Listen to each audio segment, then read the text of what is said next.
Here are 9 wide receivers that will win you your fantasy football league in 2025. Let's start out with Drake London, going right around wide receiver 9, wide receiver 10. But Drake London has a lot more upside in my mind than a number of the receivers who are going right before him. The wide receivers 5 through 8. I believe London can outperform them. Now, last year, London didn't have the greatest season, but it was definitely a breakout, 1,271 yards and 9 touchdowns. But he continues to see a role where he can be used short area, over the middle, downfield. And we saw once Michael Penix took over, the targets started to pile up fast. Yes, the Falcons were a run-first team with Bijan Robinson and Tyler Algier, but it was very clear Drake London was the primary receiver. And we saw even in the last 6 games of the season, and this is where we're looking at, Drake London averaged 11.3 targets and 94 yards.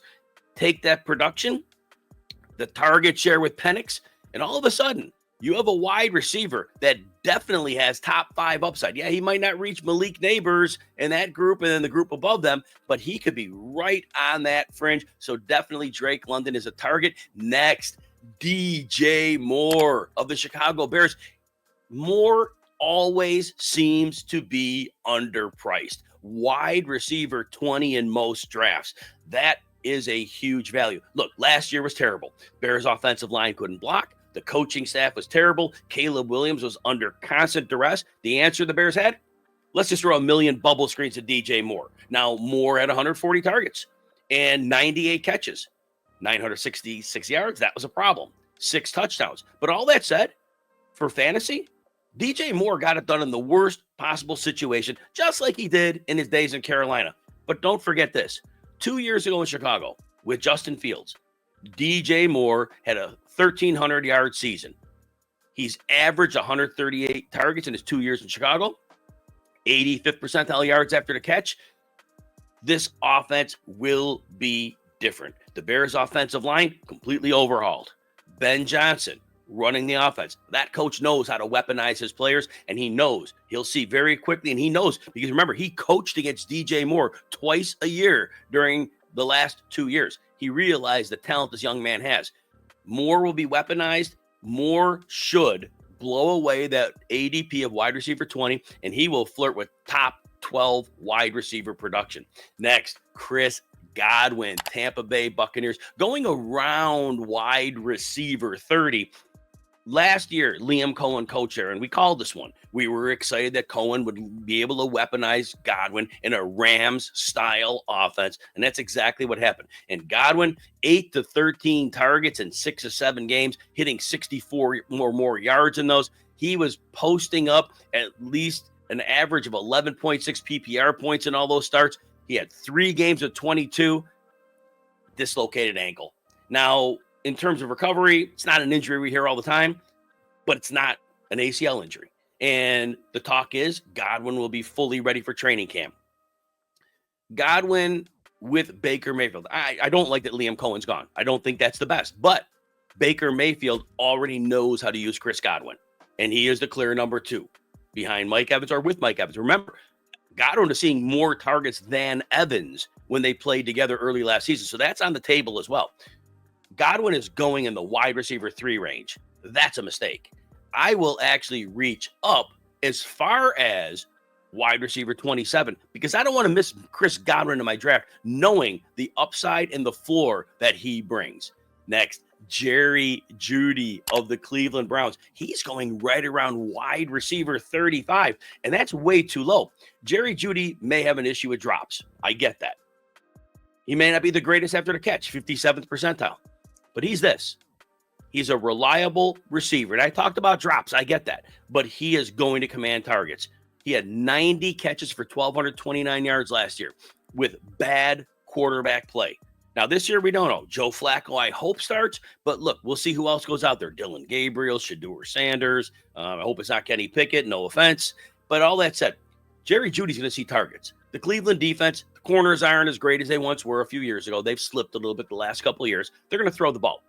And Jerry Judy, now I know he had some of his biggest games with Jameis Winston. But he even did okay with Dorian Thompson-Robinson after the one goose egg or close to it that he laid.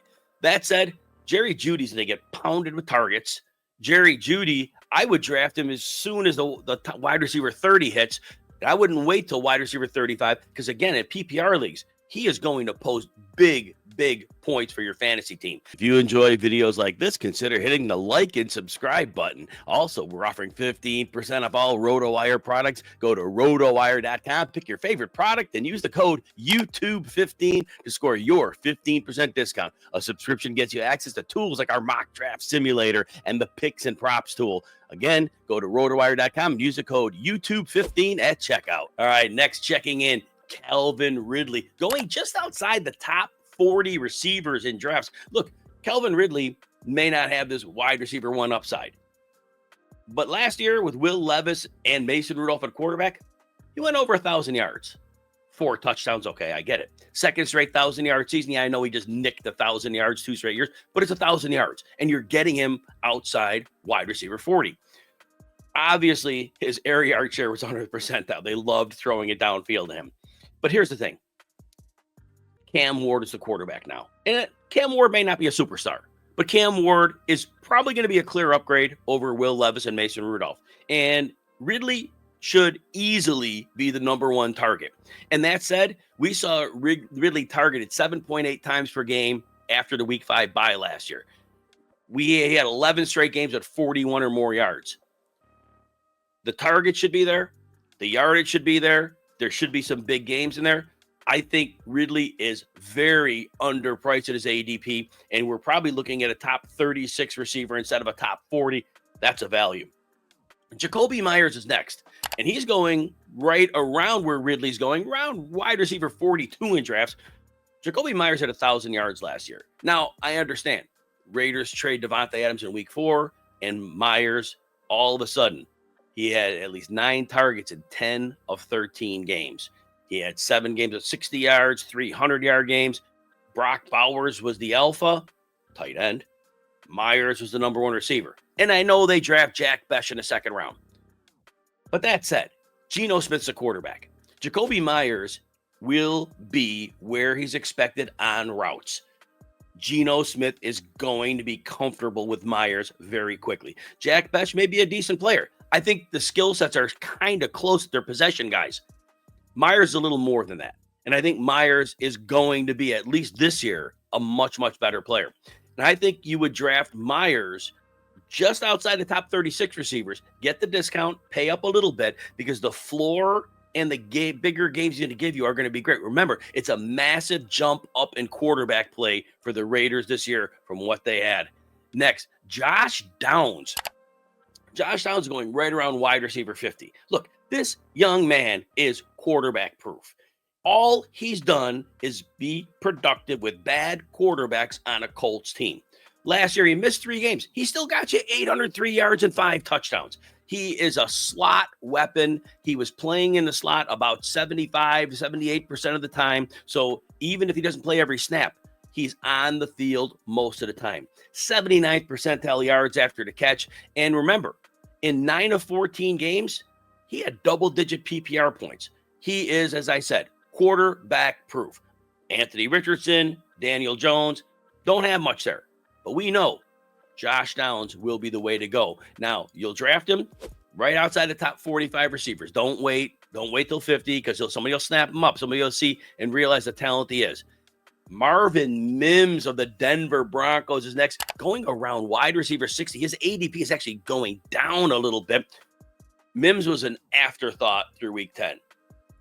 From weeks 11 through 18, he averaged 54 yards and 3/4 of a touchdown. Now, the targets weren't crazy. There were only 4 per game, but they used them perfectly. Bubble screens, well blocked, downfield passes.